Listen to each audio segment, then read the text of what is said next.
Ini agak aneh karena yang dituding punya masalah agama itu Jokowi. Karena Jokowi dianggap bukan seorang muslim. Isu yang diarahkan sebenarnya isu yang menjadi kelemahannya Prabowo. Prabowo justru dari keluarga yang tidak semua saudaranya beragama Islam. Ibunya, ayahnya, saudara-saudaranya. Tetapi justru Jokowi yang dituding. Ini satu taktik kampanye gelap yang berbahaya sekali. Bulan Mei kemarin tidak ada yang mengasosiasikan Prabowo dengan kekuatan Islam. Awal Mei tidak ada yang mendiskusikan Prabowo ini kebangkitan Islam, nggak ada. Sesudah ada koalisi dengan partai-partai Islam, lalu mendadak label itu muncul.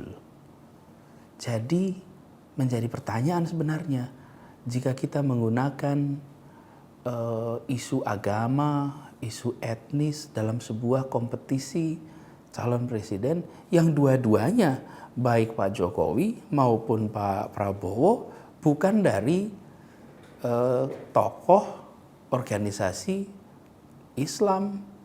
Ini dua-duanya bukan, tapi mendadak digunakan frame itu.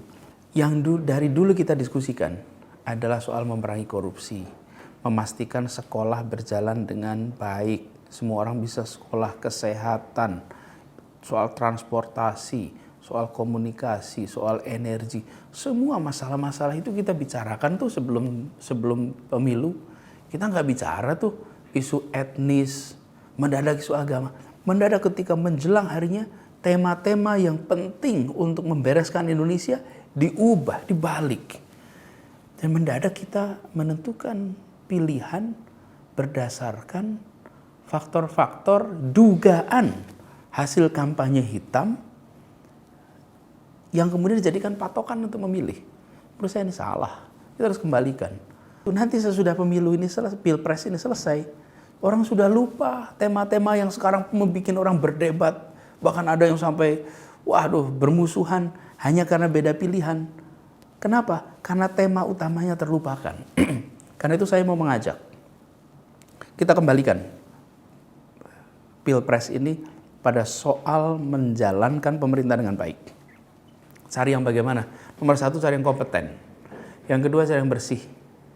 Yang ketiga, cari yang bisa menawarkan kebaruan. Saya secara subjektif memilih Pak Jokowi. Tapi jika Anda yakin Pak Prabowo adalah pilihan lebih baik, tunjukkan pada Anda sendiri harus bisa menjelaskan di mana letak kompetensinya, di mana letak barunya, di mana letak bersihnya. Sehingga ketika Anda memilih Prabowo pun yakin bahwa pakai variabel itu. Saya juga begitu. Saya pilih Jokowi karena saya yakin dia kompeten, dia bersih, dia nggak punya catatan macam-macam dalam track record perjalanan karirnya. Bahkan ketika menjadi wali kota pun dia bukan sebagai politisi, dia adalah pengusaha yang memilih untuk menjadi wali kota. Dan yang ketiga, dia bisa mendorong kebaruan.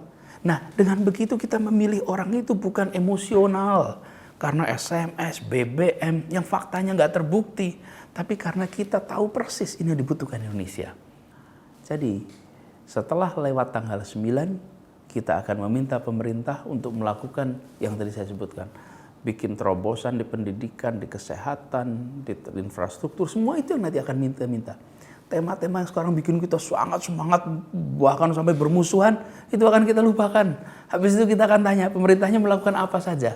Ingat-ingat itu pada saat memilih. Jadi, ketika kita memilih Prabowo atau Jokowi, kita ingat-ingat nih isu sesudah tanggal 9. Siapa yang bisa lebih baik dalam menjalankan itu? Siapa yang bisa lebih melakukan terobosan? Siapa yang bisa membuat kita yakin penegakan hukum akan jalan terus karena nggak punya beban. Jangan semata-mata ambil pilihan karena emosi, tapi ambil pilihan karena sadar bahwa ini bersih, ini kompeten, ini bisa lakukan terobosan atau hal-hal lain yang terkait dengan Indonesia ke depan. Dengan begitu Anda akan bisa bilang saya milih orang yang tepat. Karena apa? Karena mereka akan dipilih untuk menyelesaikan masalah di Indonesia, bukan memuaskan emosi di hari pemilu.